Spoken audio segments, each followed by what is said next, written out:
Well, the loader bug has hit me again. So I got this Kubota.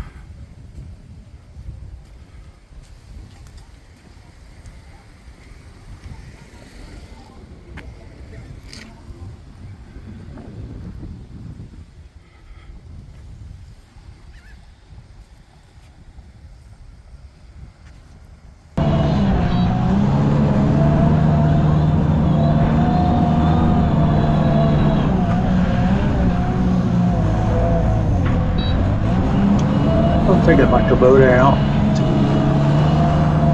grading on the lot, and I have this old 4-in-1 bucket. It's kind of wore out.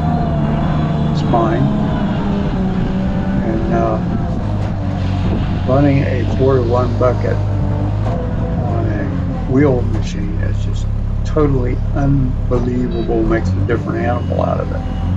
You can grade off lots like using a bull float on concrete. This dirt we're grading here is lumpy, like a lot of the dirt we get here in Texas. And the only way to make it smooth is to smash it down. You can do it with this bucket. You'll be able to watch how I control the cutting edge. Open the bucket up, lay it flat, watch the leading edge, which is on your side of the machine, and if you want to cut, tip it a little bit, just shave dirt like peeling an apple.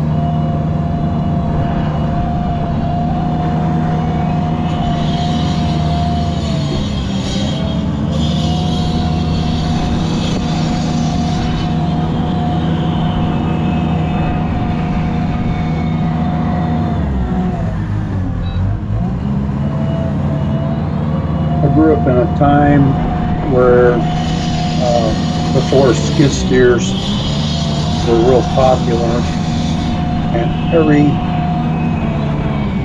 little job you got into that wasn't done strictly by hand and wheelbarrow, we had little loaders and little tractors that we could do the work with. And when I started running equipment, I was in South Florida, and we have a lot of sand there. We call it sugar sand because it's white. You can actually have snow blindness when you're working in it, and when it's dry, it's just so soft that you can't hardly get a machine through it, or a car or anything like that. And back in those days, skid steers, they were only in rubber-tired versions, and as soon as you got them off the pavement in Florida, they were stuck. Nobody wanted to buy them. I actually helped Bobcat of Orlando do some experiment where we got Bobcat to run because of the tire configurations we started using on them. They run like little dune buggies. You see me picking up a temporary fence post footing. When I first started running Bobcats, I was on a job down in Marco Island, and back in those days they had little skinny tires on them. They just wouldn't go through the sand. Well, they had this swimming pool on a condo that had to be filled. I was working for a union outfit, and the process in the morning would meet at the job shack, and they would dispatch us out, tell us what machine we were going to run and all that stuff. Well, I'm standing there talking to the owner, one of the rental outfits, deliver a little Bobcat 743, and I look around and there's not a soul standing around. As soon as they saw that Bobcat come in, they immediately just disappeared somewhere. owner looked at me and he says, "You ever run one of those?" And I said, "Well, I moved one out of my way one time." He says, "Well, you're the man. You get to do this job."